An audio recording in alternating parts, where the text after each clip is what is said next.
देखिए, तुकांतता पर मैंने पिछले वीडियो में जो मैंने तुकांत विषय पर बनाया है काफ़ी विस्तार से बात की है। फिर भी उसमें थोड़ा सा समझने में कुछ लोगों को कहीं कहीं कठिनाई हो रही है कि तुकांत के दो भाग जो समांत और पदांत होते हैं उसके बारे में कुछ प्रश्न मन में देखे जा रहे हैं। इस वीडियो में हम उसको स्पष्ट करने का प्रयास करेंगे। इस बात को हमेशा ध्यान में रखिए, हम लोग जब भी तुकांत शब्द की चर्चा करते हैं उसमें तुकांत के ही ये दोनों भाग समांत और पदांत होते हैं।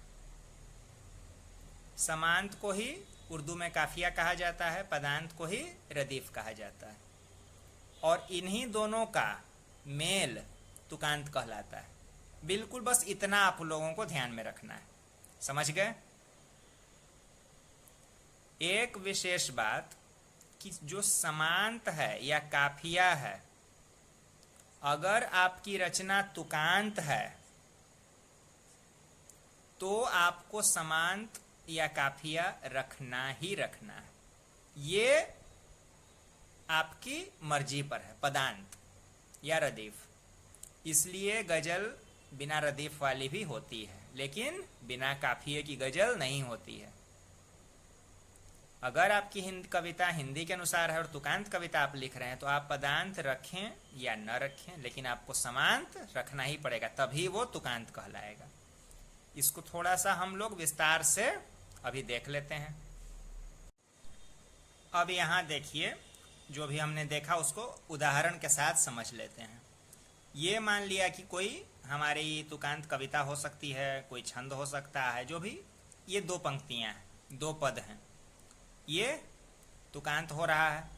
यहाँ तुकांतता आई है ना। सपने दिल में पलते हैं, दीपक जैसे जलते हैं। तो जिसको कविता नहीं आती है उसने भी समझ लिया कि यहाँ तुकांतता है। आपको अगर कविता थोड़ी सी आती है तो आप भी समझ रहे हैं कि इसमें तुकांतता है, लेकिन तुकांतता कैसे है उसको परिभाषित कैसे करेंगे, तुकांत का जो भी समांत और पदांत बताया उसको यहाँ कैसे ढूंढेंगे।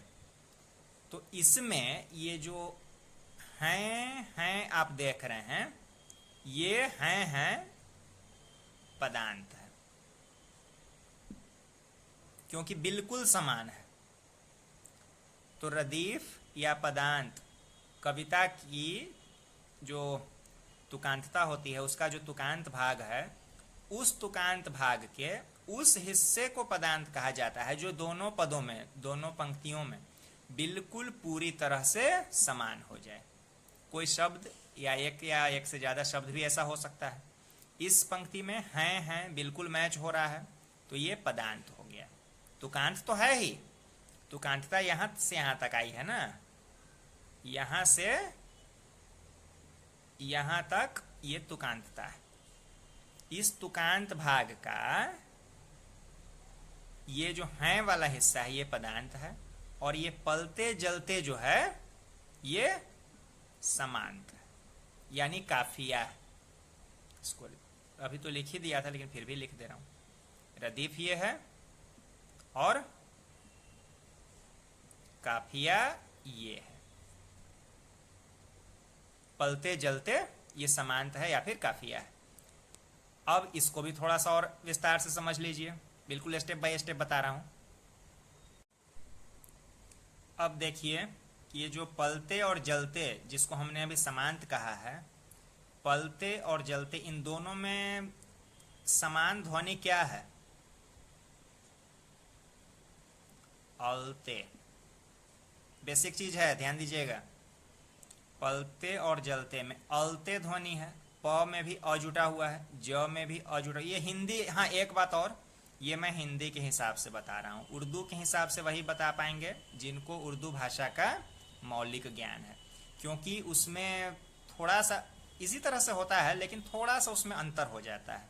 ये मैं हिंदी प्रकृति के हिसाब से आपको बता रहा हूँ। तो ये हो गया अलते। अलते ध्वनि दोनों में है, प में भी अ है, ज में भी अ है, और लते लते बराबर हो गया।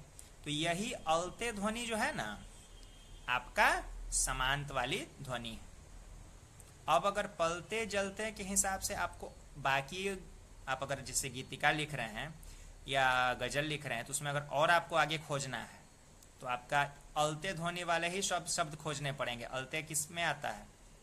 चलते, मलते, टलते,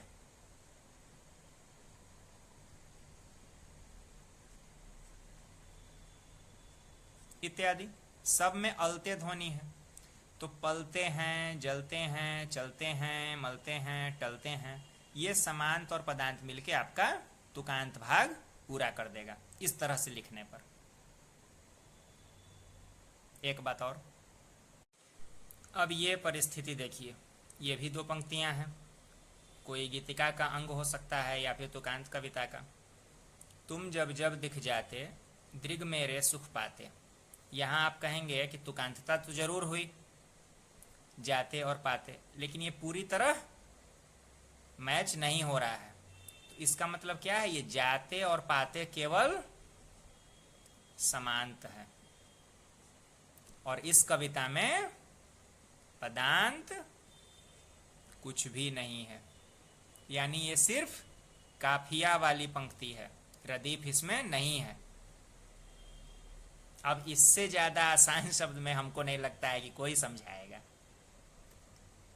ठीक है ना। जिनको तुकांतता में कहीं पर कंफ्यूजन हो रहा हो, आशा है उनका बहुत कुछ क्लियर इससे हो गया होगा। ठीक, अभी भी कोई बिंदु अगर आपको छूट रहा है, अगर कहीं पर अभी भी अगर कंफ्यूजन हो रहा है, बिल्कुल स्वागत है, कमेंट बॉक्स में पूछिए, खुलकर पूछिए, हमको अच्छा लगता है। मिलते हैं अगले वीडियो में फिर किसी नए विषय के साथ।